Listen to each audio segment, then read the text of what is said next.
মাত্র ১ মাস আগে আমি শশার বীজ থেকে চারা করতে দিয়েছিলাম। দেখুন ছোট্ট ছোট্ট গাছে ফুল চলে এসছে, জালি চলে এসছে। আর মাচা বানানো দেখিয়েছিলাম কিভাবে শশা গাছের মাচা বানালে প্রচুর শশা পাবেন। কিন্তু দুঃখের বিষয়, মাচাতে ওঠার আগেই এরা কিন্তু ফল দেওয়া শুরু করে দিয়েছে। দেখুন কি পরিমাণে ফল এসছে, জালি এসছে। প্রতিদিনই আমি এগুলো হ্যান্ড পলিনেশন করে দিই। এখন সবই ছোট ছোট শশাগুলো যখন বড় হবে তখন আবারও আপডেট দেব। মাচার মধ্যে একটু করে সবে উকি দিচ্ছে, মানে ধরার চেষ্টা করছে, কিন্তু তার আগেই দেখুন কত পরিমাণে ফল দেওয়া শুরু হয়ে গেল।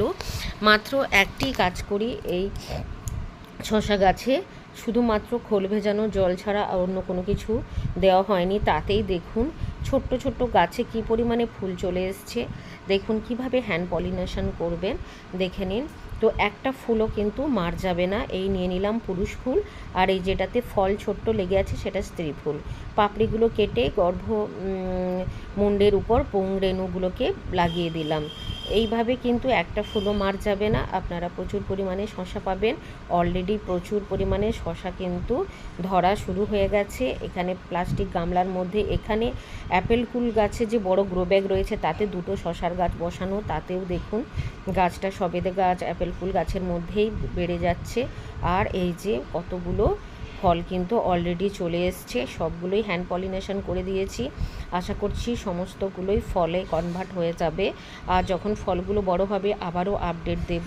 তাহলে দেখতে পাচ্ছেন সবজি বা শশা এই ধরনের চাষ করা কতটা সহজ। মাত্র 1 মাসেই আপনারা রেজাল্ট পেয়ে যাবেন, অর্থাৎ গাছ থেকে ফল পেয়ে যাবেন।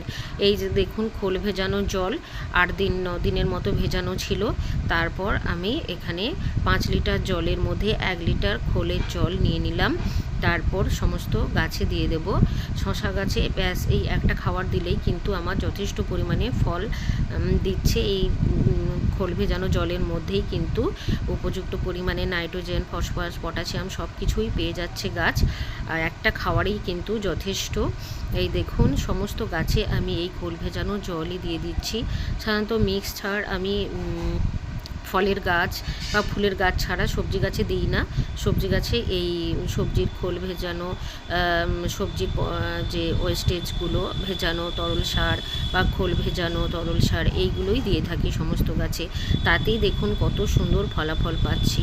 তাহলে কিন্তু সামান্য যত্ন করেও আপনারা মাত্র 1 মাসেই কিন্তু নিজের বাগানেই ফলিয়ে ফেলতে পারবেন এত পরিমাণে এত সুন্দর সুন্দর দেশি শশা। আর নিজের গাছ থেকে টাটকা শশা তুলে খাওয়ার কিন্তু মজাই আলাদা। এই দেখুন সমস্ত গাছেই খোল ভেজা জল দিয়ে দিলাম।